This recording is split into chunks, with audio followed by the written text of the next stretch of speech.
स्वतंत्र पिण्याच्या पाण्याच्या उद्घाटन प्रसंगी ज्यांनी नुकतंच पाण्याचे पूजन केलं ते आपले नेते माजी मंत्री विश्वजित बाळासाहेब कदम, देशभरातील बेस्ट शिक्षण संस्थेचे उपाध्यक्ष महेंद्रप्पा, जे.के. बापू, बाळासाहेब बापू, वैभव दादा, ताराम पाटील, खंडू तात्या, गिरीश काका, विशाल भाऊ, त्याचबरोबर भरत भैया, स्टेजवरील सर्वच मान्य आणि समोर उपस्थित आपण पोलीस परिसरातील सर्व नागरिक. खरं तर पलूसची स्कीम आज एक पिण्याच्या पाण्याची स्कीम सुरू झाली आणि हा पलूसची इतिहासात सुवर्णाक्षर लिहिण्याचा नाही. आणि ह्याचं सगळं श्रेय हे मी माझ्या वतीनं आपल्या सर्वांच्या वतीनं बाळासाहेबांना देतो आणि बाळासाहेबांना त्याचे सतेज धन्यवाद देतो. हे स्क्रीन होण्यासाठी यापूर्वी वसंतराव पुजारी, स्वर्गीय वसंतराव पुजारी साहेबांना, अमर भाऊ यांचे प्रयत्न होते. आज ते नाही, ते जरी नसले तर त्यांचे प्रयत्न या ठिकाणी फळाले असं म्हणतात भाऊ ठरला. या निमित्तानं थोडस मला मागायचं वाटतं, तुम्ही म्हणाल इरिगेशनचा मुद्दा काय करताय, पण मला ते बोलावं वाटतंय, बोलावं लागतंय. कारण कसं होतं की पाण्याचा प्रश्न प्यायच्या पाण्याकडून बाळासाहेबांनी सोडवला, शेतीचा प्रश्न साहेबांनी सोडवला. इरिगेशन 5 वर्ष बंद होतं, पण 10 वर्ष गाव पाठीमागे गेलं होतं. साहेबांनी चालू केलं, इरिगेशन चालू केल्यामुळे परत पलुसाला जुनं प्राप्त, त्यापेक्षा चांगलं स्वरूप प्राप्त झालं. या निमित्तानं आणखीन एक आवर्जून गोष्ट सांगायची वाटते मला, विरोधकाच्या बाबतीत बोलायचं आहे. त्यावेळी आपल्या विरोधात अमर भाऊ, भरत भैया वगैरे मंडळी होती, पण गेल्या 5 वर्षापूर्वी त्यांनी ओळखलं साहेबांच्या शिवाय पर्याय नाही. साहेबांनी इरिगेशन चालू केलं, सर्व सुविधा दिल्या, साहेबांचं नेतृत्व मान्य करून ते आपल्याबरोबर आले. ह्याची दुसरी प्रचिती परवाच्या 2-3 दिवसापूर्वी ज्यावेळी पिण्याच्या पाण्याचं पाणी पडलं त्यावेळी आम्ही तिथं गेलो होतो आणि तिथं भरत भैयाने असे उद्गार काढले की बाळासाहेबांना त्याचं श्रेय इतकं मिळणार आहे किंवा हे आपल्या पुढचं 50 वर्षाचं काम झालेलं आहे आणि फार मोठं चांगलं काम बाळासाहेबांनी केलं.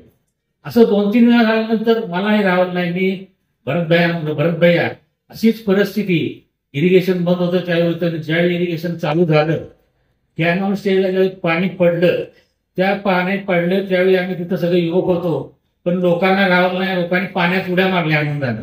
तांब्याची बोलायची असतील, शशिकांत चव्हाण, पोपट चव्हाण अक्षरशः आनंदाने पाण्यात उड्या मारल्या. आणि परत भरत भाऊने कबूल केलं की आम्ही त्यावेळी चूक केली आणि चुकीच्या पद्धतीनं चेक दाखवत होतो, पण साहेबांनी चालू केले आम्हाला मान्य. या ठिकाणी या निमित्तानं सांगायचं आहे की त्यांनी खिलाडू वृत्तीने मान्य केलं की साहेबच हे करू शकतात. आणि आज सुद्धा 24 वर्ष झाली इरिगेशन चालू होऊन आज त्या ठिकाणी दत्ताबाईंनी काम केलं, मी काम केले, आज सिसारांना काम करतात. तो आपले जे विरोधक आहेत इतक्या चुकीच्या मानसिकतेत आहेत, आज सुद्धा ते इरिगेशन त्यांना चालू हे पेलत नाही आणि ते कसं बंद पडेल याविषयी त्यांचा सारखा प्रचार असतो. त्यानिमित्त आणखी एक आवर्जून गोष्ट सांगतो, ज्या दिवशी इरिगेशन चालू झालं त्या दिवशी या स्टेजवर कार्यक्रम झाला होता. आम्ही इरिगेशनचं व्हाईस चेअरमन म्हणतो, बाळासाहेब ते हजर होते आणि आज पिण्याच्या पाण्याच्या पुरवठ्याचा पण कार्यक्रम याच ठिकाणी होतो. हा प्रमुख फार मोठा योग आहे. या निमित्तानं आता या स्कीमच्या बाबतीत विरोधक ओरड करतायत.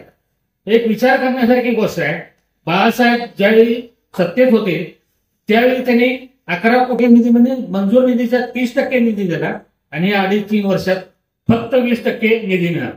आणि हेच विरोधक मुदतवाढ दिली न करतायत, पाणी चुकीचं बरोबर म्हणून ओरड करतायत. तर मला या विरोधकांना सांगायचं आहे, आता सत्ता तुमचीच आहे आणि ह्याला विलंब झाला तो तुमच्यामुळे झाला. तर मला माझ्या आव्हान पुरुष करणार, तुम्ही चांगला विचारा, त्याची जबाबदारी तुम्ही स्वीकारायला पाहिजे, तुमच्यामुळे हा विलंब झालेला आहे. म्हणजे थोडक्यात कसं आहे, सत्तेत आहे आणि ओरडते चांगल्या कामाला, म्हणजे आपली जुनी मन आहे, आपलं ठेवायचं झाकून आणि दुसऱ्याचं वापरून बघायचं, अशा पद्धतीची विरोधकांची चाल. तर ही बंद व्हायला पाहिजे, त्यांना तुम्ही उत्तर द्यायला. या निमित्तानं बाळासाहेब थोडासा वादग्रस्त मुद्दा आहे, पण मला हे बोलणं भाग आहे. काय की 70 गट नंबरची जी जागा आहे त्याविषयी विरोधक सारखा मुद्दा उपस्थित करतात. आणि मला तुम्हाला विनंती आहे, प्रचार सांगता सभेच्या वेळी मी सांगितलं होतं की वसंतराव पुजाणे दादा कशाबांना त्यांनी सांगितलं जनतेला की साहेबांनी ही स्कीम चालू केली, जागा घेतल्या तर नक्कीच साहेब चांगली काहीतरी असेल चालू करतील की आपल्या सर्वसामान्यांचा उपयोग होईल. मीही त्या सांगता सभेत तुम्हाला विनंती केली होती की तुम्ही या दृष्टीने चांगला निर्णय घ्या आणि एकदा जाहीर करा की पलूसच्या दृष्टीने चांगले काहीतरी योजना आणा. कारण हे सांगण्याचा मुद्दा एवढा जवळचा आहे की आता विरोधकांनी तेवढा एकच मुद्दा शिल्लक राहिला, त्यांना बोलायला मुद्दा नाही आणि त्याच्यावरून परत थोडासा सेटबॅक असतो. त्यामुळे आज जाहीर करा, थोडे दिवस राहू घ्या, पण त्या ठिकाणी असं काहीतरी करा की पलूसच्या जनतेला नक्कीच तिथं चांगलं जनतेची तिथं सोय व्हायला पाहिजे. आणि मी थोडस वेगळ्याला सांगतो, मला वाटतंय म्हणून की भारतीय हॉस्पिटल एखादं चांगलं युनिट जर तुम्ही तिथं आणलं तर सर्व गोरगरिबांची तिथं सोय होईल. विरोधकांना पण ऍडमिट होता येईल, ऍडमिट इन द सेन्स चांगले उपचार घेता येतील तिथंच. तर त्याचा थोडासा विचार करून त्या दृष्टीनं तुम्ही काहीतरी घोषणा करावी, जेणेकरून विरोधकांना भविष्यात प्रचार करण्याचा मुद्दा जाणार. त्याचबरोबर मी त्याच वेळी सांगितलं होतं त्याच सभेत, मला पुरस्कारांना थोडे 1 वर्षापूर्वीची गोष्ट आहे की ही जागेविषयी बोलतात पण आपल्याच पलूसमधल्या लोकांनी मोक्याच्या जागा घेऊन ती प्लॉट फोडून विकायचं चालू आहे. तिथं गाळे काढून त्याचे भाडे करायचं, याच्यावरही विरोधक विचारत नाहीत. चांगल्या कामाला विरोध करायचा आणि चुकीच्या कामाला पाठिंबा, या विरोधकांना तुम्ही उत्तर दिलं पाहिजे. कारण हा विरोधक चुकीच्या पद्धतीनं वाढतोय, हा विरोधक चला काय म्हणून बाळासाहेब मी तुम्हाला सांगतो एवढ्या एका मुद्द्याचं भांडवल करून परत ते विषयाने प्रचार करून जनतेची दिशाभूल करू शकतो. त्यासाठी तुम्ही काहीतरी जाहीर करा. त्याचबरोबर त्याच सभेमध्ये तुम्ही सांगितलं किंवा मीच बोललो होतो की तुम्ही आंतरराष्ट्रीय स्टेडियम या ठिकाणी तयार करताय. वायनरीचा विषय तुम्ही त्याचा पाठपुरावा तिथला फूड प्रोसेसिंगचा बँक उठून तिथं सर्वसामान्य लोकांना प्लॉट म्हणून उद्योजक निर्माण करायला लाखो लोकांच्या हाताने काम मिळेल अशा पद्धतीने तुमचे नक्कीच प्रयत्न आहेत. त्याचबरोबर पतंगराव कदम साहेबांनी ज्या पद्धतीनं तालुका निर्माण केला, तालुका निर्माण जरी केला नसला तर तालुक्याला सगळ्या पायाभूत सुविधा सगळी कार्यालय आणली आणि खऱ्या अर्थानं पलूसचं नाव उभं राहिलं. त्याच पद्धतीनं बाळासाहेबांनी आज ही पाण्याची स्कीम करून सार्वजनिक काम हे फार मोठ्या प्रमाणात केले. हे पुढच्या 50 वर्षाचं काम बाळासाहेब केले, हे आपल्याला मान्यच करावं लागेल. साहेबांच्या नंतर बाळासाहेबांचंही करू शकतात हे दिसून आलंय. कारण अधिवेशनात पलूसच्या नगरपालिकेला जागा मिळाली आणि इतर ज्या पायाभूत सुविधा बाळासाहेब आपले प्रश्न मांडत असतात. आणि पुन्हा एकदा सांगतो, साहेबांच्या नंतर बाळासाहेबच हे करू शकतात. आणि हा सार्वजनिक कामाचा विषय झाला.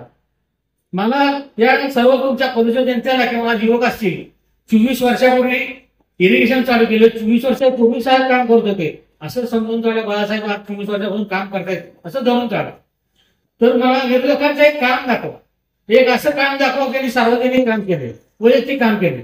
कुठलंही काम कुठलाही अजेंडा त्यांच्याकडे नाही. जेव्हा मला तुम्हाला एवढंच सांगायचं आहे, विरोधकांच्या चुकीच्या प्रचाराला बळी पडू नका, ते जागेवर त्यांना उत्तर द्या. आणि म्हणून त्या अनुषंगाने वैयक्तिकचा विचार जरी केला तर आज सोनेरा साखर कारखाना चालू आहे, 32 वर्ष झालं चालू आहे. तिथं आपला ऊस जातो, आपल्याला चांगला दर मिळतो, आपले काही लोक तिथं कामाला सर्व्हिसला आहेत. भारतीय विद्यापीठ आहे, भारतीय विद्यापीठ सर्व्हिस मिळते, ऍडमिशन मिळतात, भारतीय हॉस्पिटल चांगले उपचार मिळतात. ह्यातली एक ही जण्याची बाजू विरोधकांच्याकडे दाखवा. म्हणून या निमित्तानं सांगायचं एवढंच आहे की सार्वजनिक काम असू दे, वैयक्तिक काम असू देत, साहेबांच्या नंतर बाळासाहेबच करू शकतात. आणि हे आपण आपल्या लोकांना पटवून दिलं पाहिजे, सांगितलं पाहिजे. आणि सगळ्यात महत्वाचं, आज या ठिकाणी बाळासाहेब मी सांगतो, मी असू दे, भरत भैया असू दे, विशाल असू दे, सुहास प्रकाश असतील, आमचे सगळे मंडळी जे काँग्रेस पक्षावर काम करतायत, समविचारी लोकही आमच्याबरोबर आहेत. आणि आम्ही सर्वजण तुमच्या पाठीशी राहू, तुम्हाला कायम पाठिंबा देत राहू. आणि या निमित्तानं माझं पलूसच्या जनतेला एकच आव्हान राहील, एकच विनंती राहील, बाळासाहेबच हे काम करू शकतात. एवढं मोठं काम बाळासाहेबांनी केलं. इथून पुढं बाळासाहेबांच्या पाठीमागे राहून आपण त्यांना पाठिंबा दिला पाहिजे. अशा प्रकारचं आव्हान, नम्रतेची विनंती मी तुम्हाला करतो या ठिकाणी सांगतो. धन्यवाद वैभव साहेब. पलूस नगर परिषदेच्या मुख्याधिकारी तथा प्रशासक म्हणून अतिशय आस्थेने आणि जबाबदारीने सेवा बजावणाऱ्या माननीय निर्मला राशीनकर मॅडम.